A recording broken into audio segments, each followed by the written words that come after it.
I've not seen such bravery. Hey, how many of you remember elementary school?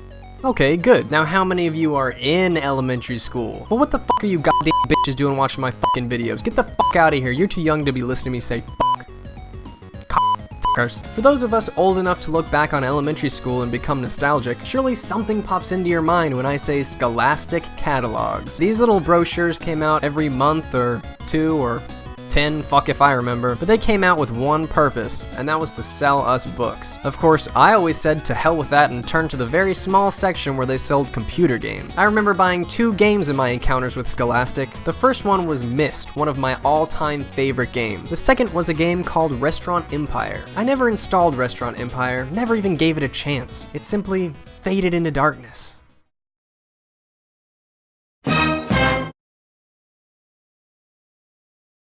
Alright, it's time to figure out if the purchase I made all those years ago was worth it. The game starts out with a little video of a chef who is readying a great banquet of chicken, tomatoes, potatoes? He comes from a long line of chefs apparently and strives to become the best there ever was.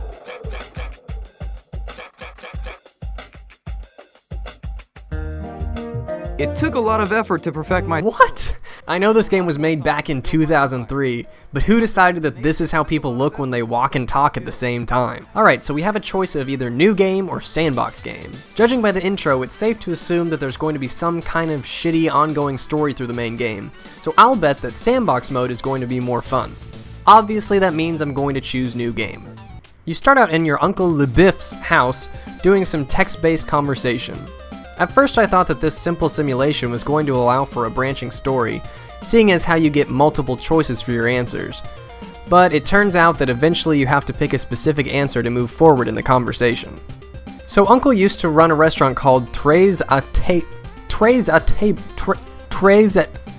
I'm from Texas, I can't speak French, but he closed it down because, first of all, he didn't want to be absorbed by Omnifood, aka Evil Food Company Inc. Second, the clients were dwindling, and third, because he developed a nasty prostate condition. Okay, obviously I don't expect Oscar-winning writing here, but were the writers seriously like, okay, we got 2 perfectly good excuses for the restaurant closing, but we need that extra push to make people really excited to play this game. Hey, bada bing, bada boom, nasty prostate condition. Nevertheless, Uncle is able to put aside his career-ending prostate condition long enough to propose a deal. If I can get the restaurant up and running, he's just gonna give it to me. Now that we have a good grip on the dramatic storyline, it's time to actually play the fucking game. Restaurant Empire is a simulation game, kind of like Roller Coaster Tycoon. Now this might come as a shock to some, but the difference here is that instead of managing roller coasters, you're managing restaurants. If I'm going too quickly, you can always just start the video over. Now I don't know about you, but I tend to get a little lost when it comes to simulation games. Luckily, Restaurant Empire walks you through all the important information that you need to know to run a restaurant. The problem with this is the sheer amount of information you're expected to learn. There are a ton of instructions. A ton. Literally. Ton. It took me about an hour of playing before these little help boxes stopped showing up. Now I've got a bone to pick with these little motherfuckers anyhow. Almost every little box insults my intelligence by reminding me that I have to click the next button to continue. Left click on the next button to proceed. Hey, just because I don't know how to pronounce Trezia table doesn't mean I need to be reminded every 2 seconds that clicking next is how I move on.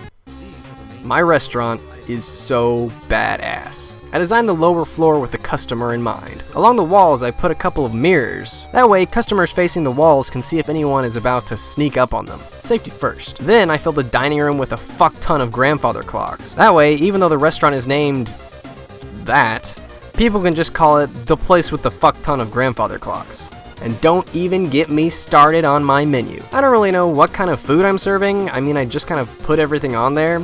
But I did spend a good deal of time on the important part, and that's how the menu actually looks. Nobody is going to even think about complaining about the food when there's a fucking cowboy on the menu. Now that's high class. Since I went horribly into debt because of the clock and mirror purchases, I decided to save money by hiring the cheapest people available. I mean, I'm not going to be eating any of the food, right? Why should I care? Although I am kind of suspicious of my server, Alowin. It might just be me, but he does not look 19 years old. This here is the central hub of everything you could need to know about my restaurant. It's called the Information Center, and you can view restaurant ratings, sales reports, statistics, income statements, financial graphs, and complaints. Now doesn't that sound fun? Trez a Table is now open. Surprisingly, this is where most of the gameplay stops. I've already chosen my menu and hired my employees, and since I don't have any money to spend, I pretty much just sit back and watch now. Turns out that my clock idea is creating problems in the dining room. At first I thought this lady was just gazing at its majesty, but it turns out that she just can't get her fat ass past it to sit down. Fine, okay, I'll be a good manager and delete some of the clocks. I mean, that's how it works in big business. The customer is always right. Right? Alright. Good day of service, everyone. We only lost $164. That's actually a lot less than I expected. At the end of each day, Restaurant Empire simulates the rest of the month for you. So one bad service day translates to a full month of bad service. Turns out we made a profit of negative $5,000 for this month. But forget about that. I actually beat the first challenge.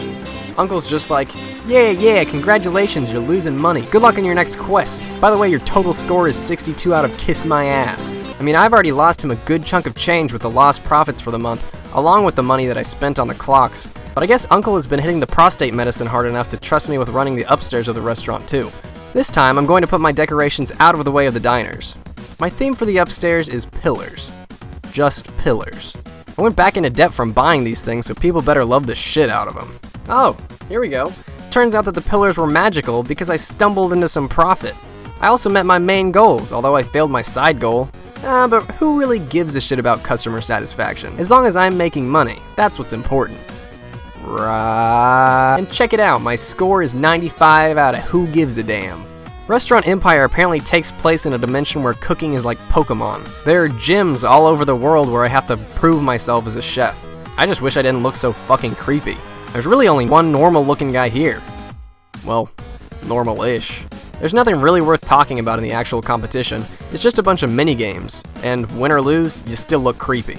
Alright. Well, there's not much more to this game. I mean, it's exactly what you'd expect. After the cooking challenge, I was put back in Trez a fucking Table for another restaurant scenario. It lasted like 6 months, and I tried as hard as I could, but I ended up failing. It feels like no matter what I do, I don't really have that much of an effect on the outcome of the month. There must be something I'm missing, but I don't really care to figure out what it is. This game and its 18 scenario campaign requires an attention to management detail that I don't personally find entertaining, though I can see the merit. It's not a matter of the game being good or not, it's simply that I'm not that interested in the subject matter. I mean, I'll sit down and watch a Hell's Kitchen marathon because swear words make me giggle, but I have no desire to manage a restaurant of my own. When it comes to simulation games, I need them to be over subjects that I'm interested in, like roller coasters, existing, or trains. We had a good run, Restaurant Empire, but I think it's time the two of us parted ways. It's not you, it's me. I blame my nasty prostate condition. Hey, bada bing, bada boom.